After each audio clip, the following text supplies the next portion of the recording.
Safe Sex, What's a Condom? Presented by the Compass Center Teens Climb High program.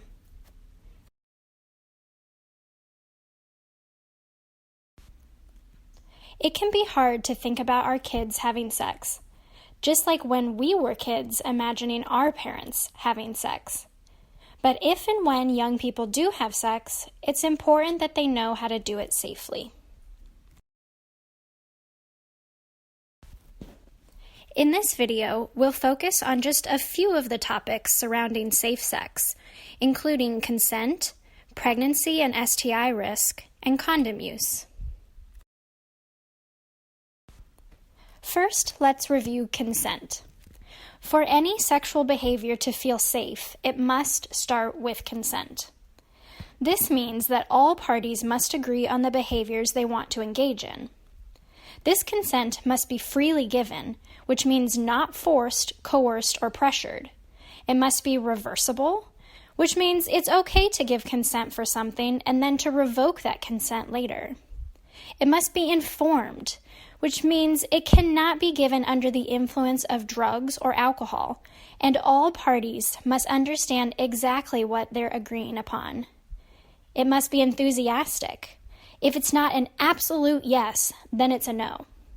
And lastly, it must be specific, which means that saying yes to being partners doesn't mean you're saying yes to sex.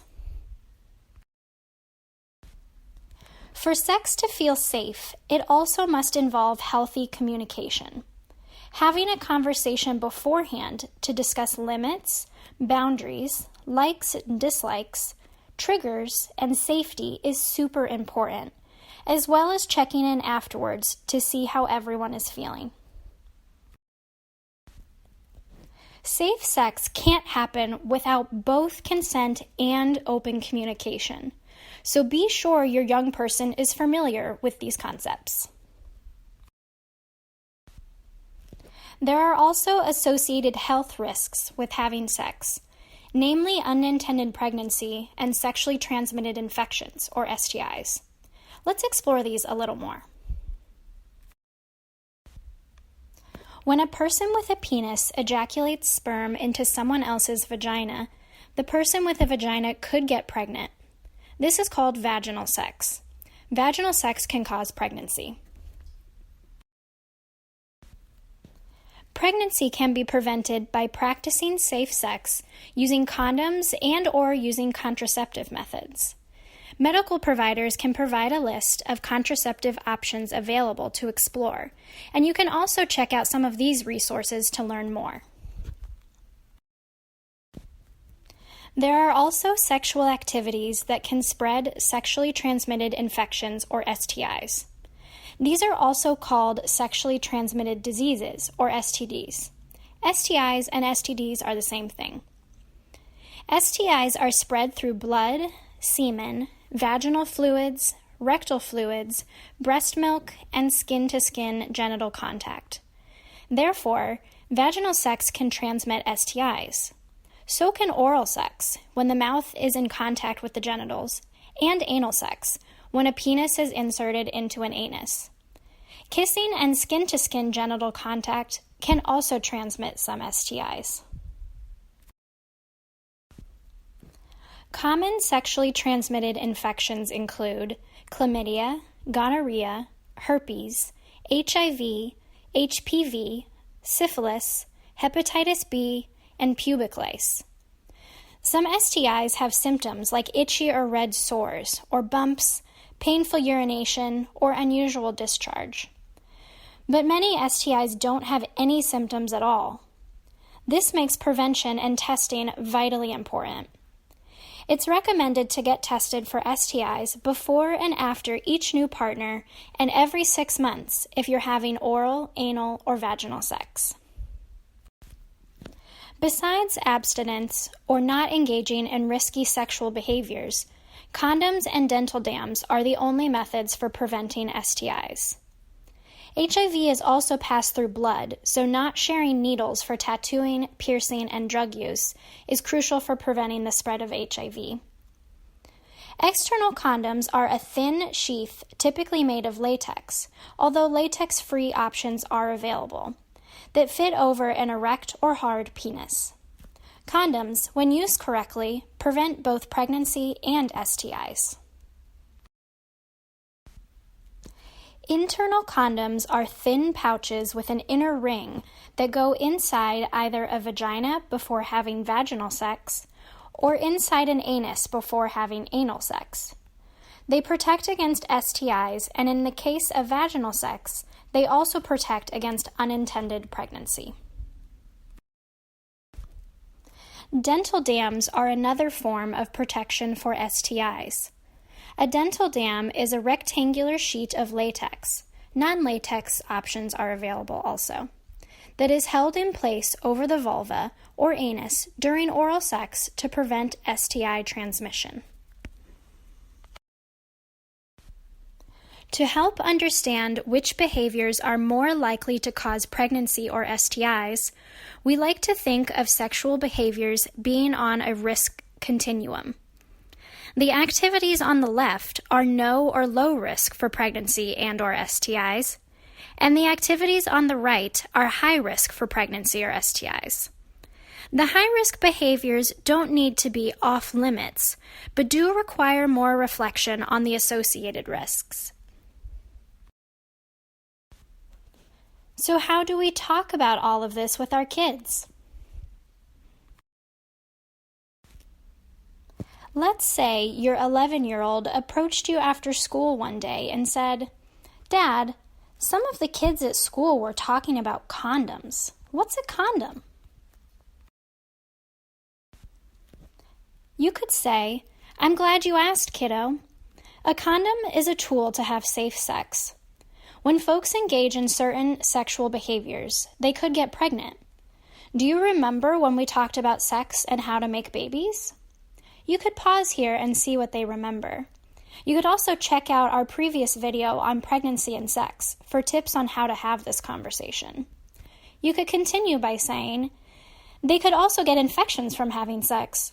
So a condom is something that goes over the penis or inside the anus or butt to protect you from getting pregnant or getting an infection while you are having sex." Does that make sense? If your youth is older, perhaps dating, or potentially interested in engaging in sexual behaviors, you might want to continue the conversation a bit more. Find a private space and a time that works for both you and your youth. Let's role play again. "Hey, Javante, I wanted to talk with you about your relationship with Leela. Do you have a few minutes?" Okay. Now, I know this might be uncomfortable, but it's important that we talk about it. I'm not sure if you two are thinking about engaging in sexual behaviors, but I want to make sure that if or when you do, that you feel comfortable and safe. You know that you can talk to me if you ever have questions, right? Yeah, Dad, I know. Well, I wanted to make sure that if or when you do decide to engage in sexual behaviors, it's really important to talk openly about that stuff with Layla. It's a great idea to find a time to talk about safety and what you are both okay doing. You also might know that certain sexual behaviors have a higher chance of causing a pregnancy or getting a sexually transmitted infection. These are also called STIs or STDs. Having a kid is a big responsibility and one that you should think about fully before having sex. Have you learned about STIs at school yet?